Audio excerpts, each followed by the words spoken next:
Hello and welcome to the Legislative Report. I'm State Representative Rosemary Brown of the 189th District, which includes parts of Monroe County and parts of Pike County. We're here today talking with several local authors who really focus on children's books. And as you know, the state funds our local libraries and our education system, so literacy is very important to our society. And I thought it'd be very nice to showcase some of our local authors and some of the talent that we have here and some books that some of our local viewers might want to read. So we are going to start with Stephen Foyer. And he likes to be called Steve, and I just said, right, I know you as Steve. So Steve Foyer from Gihon River Press. And he has a great background as far as your books and your sales with books. And we're going to let Steve tell us a little bit about him and his company right now and some of the books that he is promoting. Gihon River Press is a publishing company that specializes in Holocaust education. I have 6 titles now, and one is a children's book and one is a young adult's book. The others are all adult-type books. The children's book is for children geared 5 through 8, 5 through 10. It's a 32-page book. It's called the Tattered Prayer Book. It's won several awards. It's just come out, and it's won 4 awards so far this year. And it tells the story of a girl who finds out that her father was not born in the United States, although he does not speak with an accent. He was born in Germany, and she begs him to tell the story of his life in Germany as a child under the Nazis. Very different environment, obviously. Yes. And we've talked about this several times personally, that the education of the Holocaust and of things is very light right now among our youth, and so trying to strengthen that in Pennsylvania and in our local schools is very important because it is part of history, and it is something that our children should know. But you're pretty active. I mean, you have a lot going on when you're in our local community, at the libraries, whenever there's local authors and local book shows, you're there and you're out and about. We were just at the Carlisle Book Fair as well this past week, and had a chance to showcase some of my books there as well. Great. And we'll put up some of your information later too on how people can get in touch with you if they're looking to have a book published. And then next we have Cleo Maryboot Jarvis, who that was good, right? Yeah. And of course I know you as Cleo. Right. And Cleo and I met a couple years ago, and with your first book, and now you have 2 books. The newest book that you have that you're going to talk to us a little bit about, but the first one focused on poetry. Yes. Actually, these books are tributes to my students that I teach, and this is the first one is The Littlest Poets in Me. It has poems inside that I wrote in order to teach them to write poetry, as well as poems that they wrote, and in addition, I shared the technique I used to teach them. And so this was celebrating their work, their efforts. It was not easy for them. These were the throwaway kids that nobody wanted to be bothered with. And I gathered them in the club in the Library Information Center at school, and they would come and hang out and we would write. And they asked me, they said, "Can we publish?" And I said, "Sure." And they picked the poems. Of course, unfortunately, all of them didn't get into the book because they didn't bring back their release. A very important business that they learned. Official. They learned that you have to keep your dates, but other than that. And then We Penny Harvest is the philanthropy group that I do at school, and it's a picture book in the front, and it tells all about the children and how they gather pennies, and they become philanthropists. They fund projects in the community that they feel are very important. Right. So they learn to prioritize what they think is important to explore the community. They can run a boardroom. They're good. Yeah. They might do a better job sometimes, I'm sure. They're tough. But that's a good lesson. I think that's a good life lesson to think about other people as well. Yes. So, but I know that there was one piece of poetry on there. Was it "Be Me," page 10? Be me, I think it's page 10. Do you be you? Yeah. Yes, very, very good. Oh, thank you. Very, very good. Very personal about being yourself, really. And that was very nice. Very, very nice. So much. But we'll go back a little bit. We'll take a quick recap of everybody, and then we'll just open up the conversation for a little bit. And next we have Karen Elise Womack.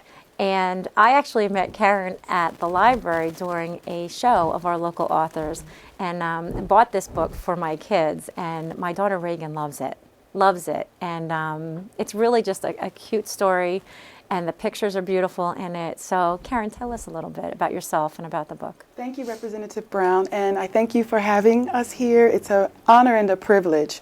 Well, Prissy and Missy are multicultural cat sisters, and their lives are filled with love, curiosity, adventure, day-to-day experiences, and forgiveness. And my work is written along the lines of Dr. Seuss, so it is a rhyming picture book. There's also a glossary in the back of the book, and the work is filled with stunning, eye-catching illustrations. This particular story is about Missy not being able to sleep at night because she's keeping a secret that has to do with a black lab pup she found who has chewed her sister's beautiful new shoes. And she's so afraid to tell her that she has put the thought deep in her mind. She suppressed the thought, and she keeps trying to tell her in the middle of the night. That's why she's sleepwalking, and they finally decide to visit a doctor to find out what's been bothering our storybook character, Missy. And Missy says, okay, we'll go, but must be sure he's not a quack. I'm not a doctor's guinea pig. He'd better know his facts. And on the following page, they meet Dr. Halitosis. And Dr. Halitosis, who earned his degree from the University of Osmosis, he doesn't practice hocus pocus, but said he needs to put Missy under hypnosis. Right. And hypnotherapy is a wonderful scientific, non-medicinal method to help children who are experiencing stress and various inner emotions that they're afraid to reveal to their parents or caregivers. So Dr. Halitosis solves the problem, and Missy reveals that she found a pup who has chewed up her sister's brand new black patent leather shoes. His name is Mun Mun. And this work is very important for children because it's wholesome. We have advanced vocabulary as well as simple words that children can identify with. The pictures are hand-drawn, beautiful art created by designers out of Miayang, China.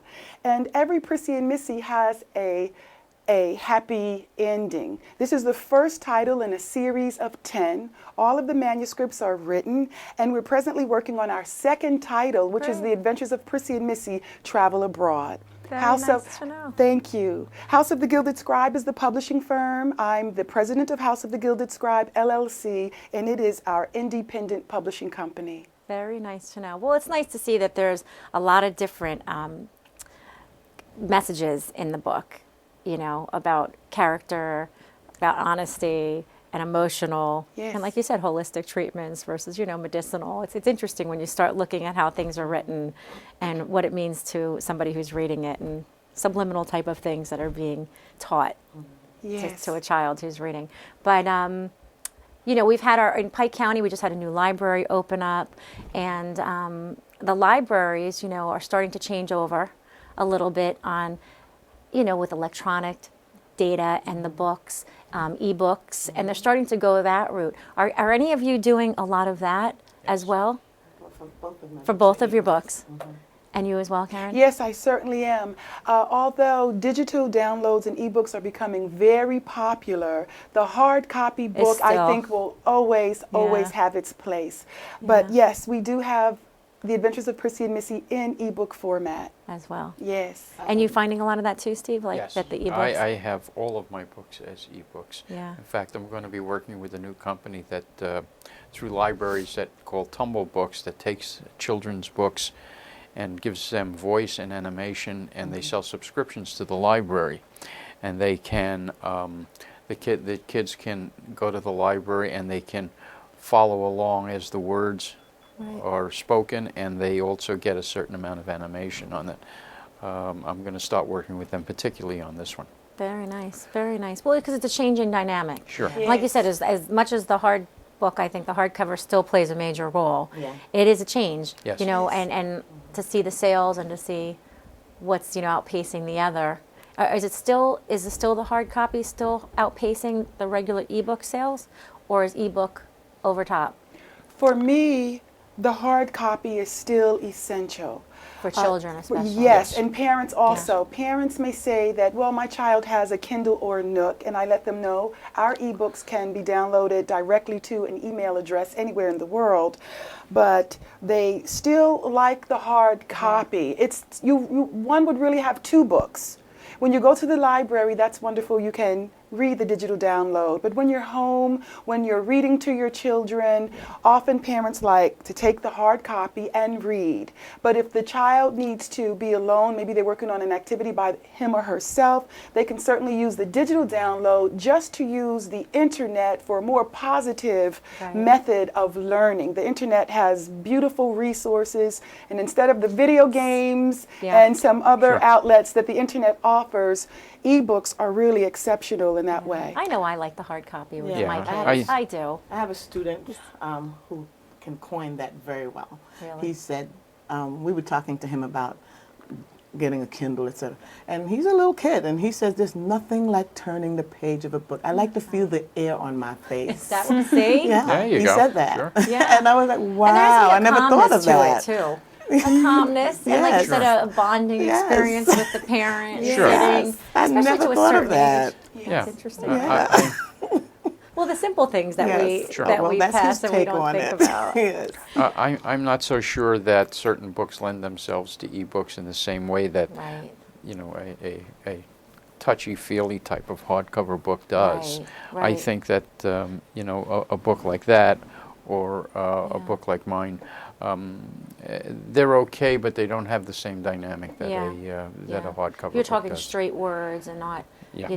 illustrations, and you're not graphics, talking. Well, the they're illustrations easier to are go there, read, but it's I don't. not. It's still but, different. Not the same. they're in black and white. They're not in the color for the not the most same. part. Yeah.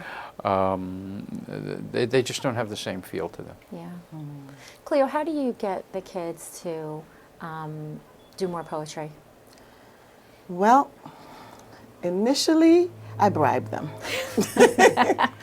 Because they think poetry, they think I don't do poetry. I do a right? Initially, I do bribe them. And then they like hanging out with me. And we talk. I let them talk about their feelings. My space is a safe haven for them. So the kids that usually get in trouble, they like to come and hang out. And then eventually they venture over to that table. And I make it easy. I don't make it hard. I don't try to teach them a limerick first. Well, we start with a list poem, the simplest poem you can ever write. Make a list. Great job. Okay, and then I do a little workshop with them called I Hate Poetry, and then we sing, and I tell them that's a poem, And we do all kinds of things that will... They're learning and they don't Yes, realize. and then they're like, oh, really? Yeah, that is a poem. And then we say, what's your favorite rap song? And they start saying it, and then I say, that's a poem, right? And they say, oh, yeah. I said, so you do like poetry, huh? And they said, oh, yeah, I do. Some of it, I said, that's good. You're being discretionary in your taste. Right. I said, so you have a particular taste in writing. Right. So now let's look at that and see if you can emulate that person. Let that be your mentor. And then they start writing. And it's really, really powerful to watch a child who someone said could not read or write. All of a sudden, they're writing books of things. Right. And so I'm just proud of them. I celebrated them. They tried to change the cover, and I refused because this is how they look, this is who they are, and this is a representation of them. And I wanted that to be here. Great. Yeah. Well, listen, I thank you all for what you do as far as trying to encourage by creating great books for the kids, creating poetry, and to encourage literacy and education in our children. So thank you. And I hope that as viewers, you will look at some of these local authors and some of their books and bring them to your children to read and to understand and support our local talent. We'll be right back. We're going to take a quick break.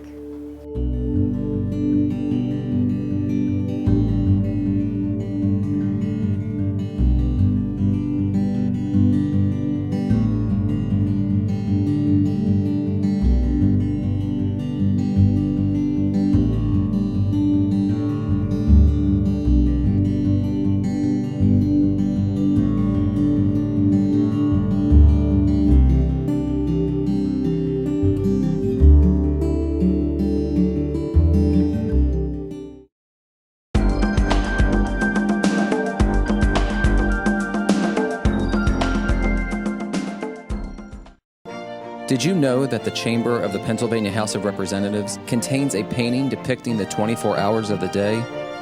Located in the center of the ceiling, the mural, titled The Hours, was created by artist Edwin Austin Abbey. This wonderful masterpiece charts the setting of the sun, moon, and the many stars that grace the heavens.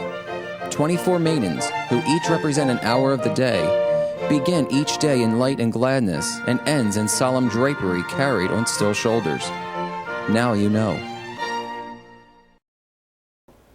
Welcome back to the Legislative Report. I'm State Representative Rosemary Brown, and we are with local authors today. Just a few moments ago, we spoke with some children's authors that are local, and now we have some authors that are more on the adult level. And I'd like to thank them all for being here with us today and thank them for all their talent that you have with your books. And we're going to give you each a couple minutes to talk about how you came to the concept with your book and your background as well. So first we're going to talk to Sherry Blackman, and this book, to me, this is someone that I know personally, Jane Gagliardo. I went to school with her son, and so I ran into her a few weeks ago, and then, well, maybe a couple months ago, but realized that she had a book and that a situation that she had gone through in life, and that you were the author for her, Sherry. So give us some background, and Jane's been in the area for years, so it's a very local story as well as a local author as well. Yes, correct. So Jane Gagliardo was involved in a lawsuit that changed the law for Americans with disabilities. It was a landmark case. She worked for a local pharmaceutical company, at the time known as Connaught, and she has multiple sclerosis. And when she went through an exasperation about 10 years into her employment, she was fired. And she felt that she was fired unjustly, and she proved in federal court with Patrick Riley, her lawyer, that they did discriminate against her because of her disease. And it changed the law in the sense that now memory, fatigue, and the ability to concentrate are considered major life activities. So I was compelled to write the story because Jane has such a strong sense of right and justice and conviction. And, you know, she stands about 5 feet tall, and she's quite a dynamo. And I was quite inspired by her sense of, you know, that you stand up for yourself, even if it means standing alone. And the book is written in creative nonfiction, so it reads like a novel. So you get a sense of Jane and who she is, starting from early on in her life when she grew up in a household that was rife with abuse. So we kind of get an understanding of a person who learned to survive early on and stand up against bullies. And the hope is that, of course, the lawsuit, as well as the book, is a hope that it will change people's attitudes towards those with disabilities, that the lawsuit will impact corporate America and how they do business. And so hopefully, and everybody who's read it so far has says very empowering and inspiring. I know if you look at some of the reviews online of the book, I mean, there is nothing but tremendous reviews about the book and the strength that it has in the book. And Jane is such a nice lady, and to hear the story and to see over the years what she went through, it's very, very interesting. And like you said, to take something where it changes the law is really an accomplishment. So, but it is a dynamic book. And so we're going to give some information about how you can get the book or download it. You do the e-books as well. It's right? on Kindle. On Kindle, okay. And the name of your book is? Call to Witness. Okay, great. And we'll get some information up about that in a moment as well. And Joseph Moore, you have an interesting story about how you decided to write your book. Yes. The title of my book is Stories from the Back of the Bus. I wrote the book a couple years ago, and what inspired me was two incidents. One, I was on my way to work at Mount Sinai Medical Center in New York City, and I decided to catch the bus. So as I boarded the bus, I noticed how crowded it was. And there were a couple empty seats all the way to the back of the bus, whereby I proceeded to go back there, and I sat in the very last seat on the bus. And it just seems like all of a sudden I was transported in time, back to a time when segregation in New Orleans was the catchword. In other words, I was sitting back there looking at all of those seats in the front of the bus that were empty, that were reserved for white citizens, and all of those crowded seats in the back of the bus that were reserved for black citizens. So that sort of gave me an inspiration to write my book. Secondly, I was in Brooklyn, New York one day, and I was speaking to a youngster. And I asked this youngster an off-of-the-top question: who was Dr. Martin Luther King? He had no idea. That really inspired me to write my book.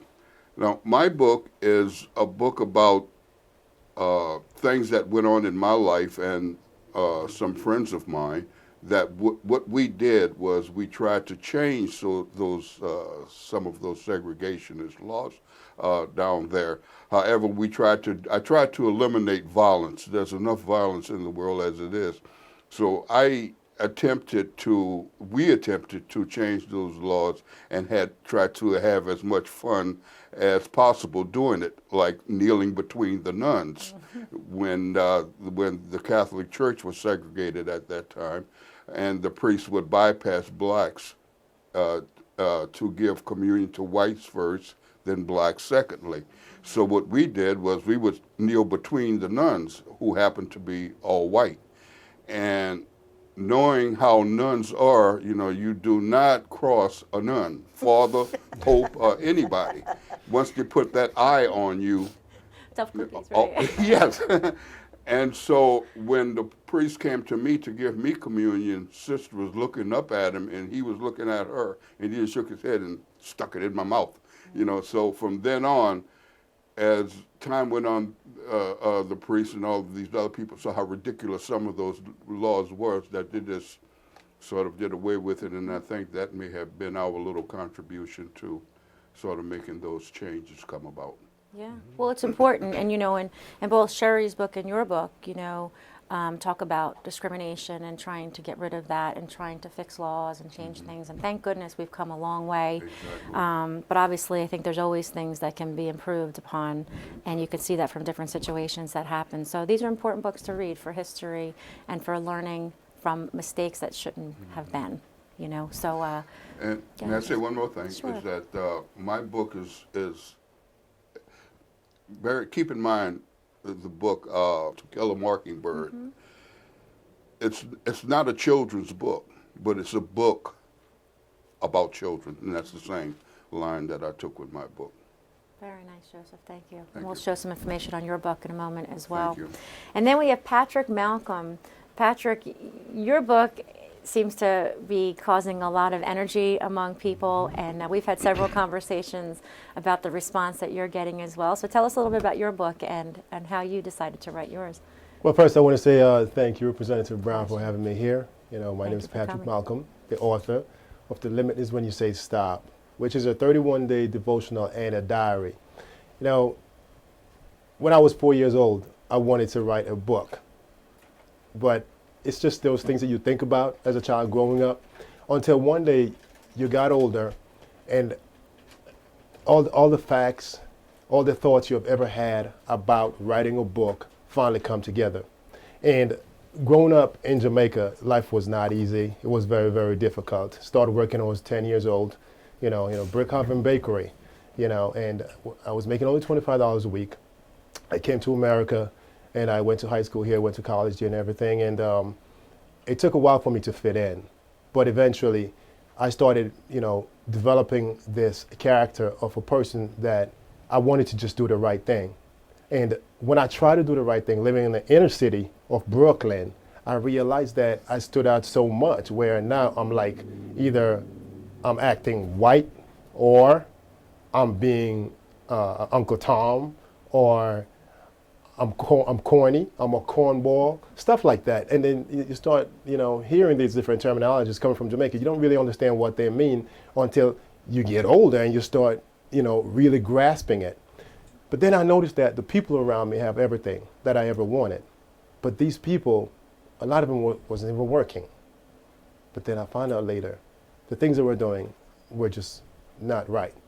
So I decided that I was going to get into, the acting game and stuff like that. I did, got casted in the HBO series Oz, made some good money and whatever with that. But then I noticed that the same people I was mingling with on the streets were the same people who were in the business. And the only difference that separate these people were, their status and their wealth. But at the same time, everyone had something in common. They all wanted acceptance. They all had different problems. Some of the problems were like similar. Rich people had the same problem as poor people.